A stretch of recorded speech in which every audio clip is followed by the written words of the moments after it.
আমি অবশ্যই ভাগ্যবতী, কারণ আমার কান্নায় আমি আমার শখের পুরুষকেও কান্না করতে দেখেছি। হ্যালো এভরিওয়ান, আসসালামু আলাইকুম। আমি বাংলাদেশি ব্লগার নুসরাত থেকে নুসরাত বলতেছি। দেশ ও দেশের বাহিরে যারা আমার ভিডিওটা দেখতেছেন অবশ্যই সবাই ভালো আছেন। নতুন একটা ভিডিও নিয়ে আপনাদের সামনে হাজির হলাম আজকে। সকালবেলা ভাবলাম যে আজকে একটু পরোটা আর আলু ভাজি খাই। 1 মাস হয়ে গেছে পরোটা আর আলু ভাজি খাইতেছি না, সেই জন্য আজকে পরোটা আর আলু ভাজি করে নিলাম। বড় মেয়ে অনেকদিন থেকে বলতেছে যে আম্মু আমার পরোটা আর আলু ভাজি খেতে মন চাইতেছে, কিন্তু আমি এত অলসতা করতেছি যে বানিয়ে দিতেছি না। তাই আজকে ভাবলাম যে বানিয়ে দিই, এই জন্যই বানিয়ে দিলাম মেয়েকে। যাই হোক, আপনাদের কার কার ভালো লাগে অবশ্যই বলবেন। আর বয়সটা এমনি ভালো আসে না, তার উপর আমার সর্দি লেগে রয়েছে, সেজন্য আরো খারাপ বয়স আসতেছে। যাই হোক, ভিডিও তো দিতে হবে, বয়স তো দিতে হবে। আমার বয়সটা কার কাছে ভালো লাগে অবশ্যই বলবেন। এদের সাথে কথা বলতে বলতে যে আমি নাস্তাটাও সেরে নিলাম,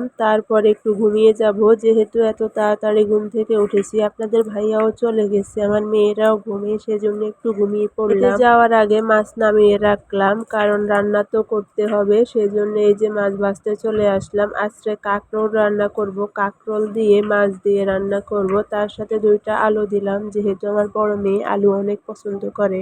আমি 2-3 দিন থেকে অসুস্থ, আমার আর অসুস্থ ভালো লাগতেছে না, বসে বসে অনেকক্ষণ কান্না করছি। তারপরে দেখি আপনাদের ভাইয়াও পাশ থেকে বসে বসে কান্না করতেছে, বলে তুমি যদি এরকম ভেঙে পড়ো তাহলে আমার কি হবে।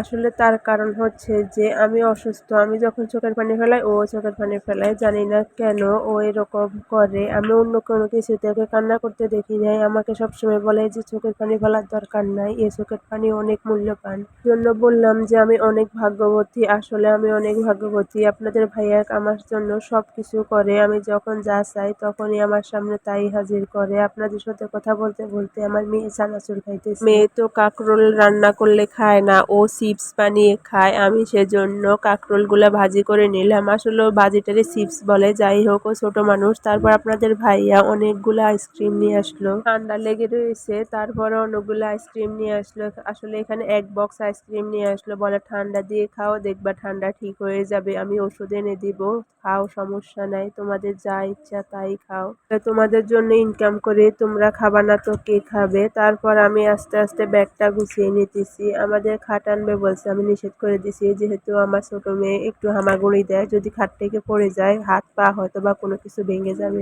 পরে যে আমার ছোট বোন বিরিয়ানি খাইলো, আমাকে বিরিয়ানির ভিডিও পাঠাইলো যে বিরিয়ানি খাবি কি না ওইটা বল। আমি বললাম যে না, খাবো না। ও বলে তোর ভিডিওতে এটা দিস তাহলে অনেক ভালো হবে। তারপর আমি একটু পকোড়া বানিয়ে নিলাম, আলু পকোড়া।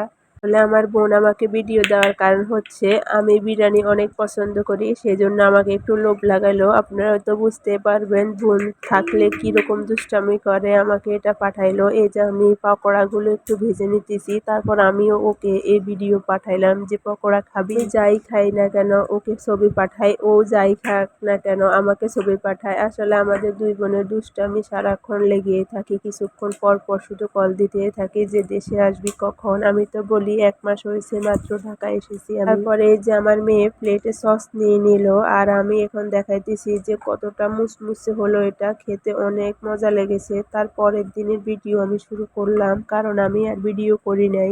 ভাইয়া তো আমাকে অনেক বকা দেয় যে অসুস্থ শরীর নিয়ে রান্না করার কোনো দরকার নাই, আমি বাইরে থেকে খাবার এনে দিব, খাবার আনলে তো অনেক খরচ। আমি এজন্য ওকে নিষেধ করি যে খাবার আনার কোনো দরকার নাই, বাসায় তো সব কিছুই আছে, কেন আমি বাহির থেকে খাবার এনে খাবো। সে আমাকে তো বকা দেয় যে 2-1 দিন বাহির থেকে খাবার খেলে কোনো মহা আকারে টাকা খরচ হয়ে যাবে না। আমি বলি না, দরকার নাই, আনার দরকার নাই কোনো কিছু। সাবুদানা রান্না করে মেয়েকে দিয়ে দিলাম আর আমিও খেয়ে নিলাম। তারপর মিষ্টি কুমড়া রান্না করবো আর করলা ভাজি করবো। এই যে করলাটা একটু লবণ দিয়ে মেখে রাখবো, যেহেতু তিতা লাগবে, সেই জন্য করলা নাকি মেখে রাখলে আর তিতা লাগে না। অবশ্যই আমার জন্য দোয়া করবেন যেন আমি খুব তাড়াতাড়ি সুস্থ হয়ে যাই। এই জ্বরটা নাকি সবাইকে ধরে, জানি না কেন আমার এত জ্বর আসছে। অ্যান্টিবায়োটিক খাইতেছি, তারপরও জ্বরটা কমতেছে না। আমার দোনো মেয়েরও জ্বর আসছে। ফিশ মাছ নিলে আমাদের হয়, যেহেতু তরকারি অনেক কমই রান্না করি, বেশি মাছ দিলে থেকে যাবে, সেজন্য আমি আর বেশি মাছ দিই না। এদিকে আমি করলাটাও ভেজে নিতেছি আর মাছটা এক সাইডে কষিয়ে নিতেছি।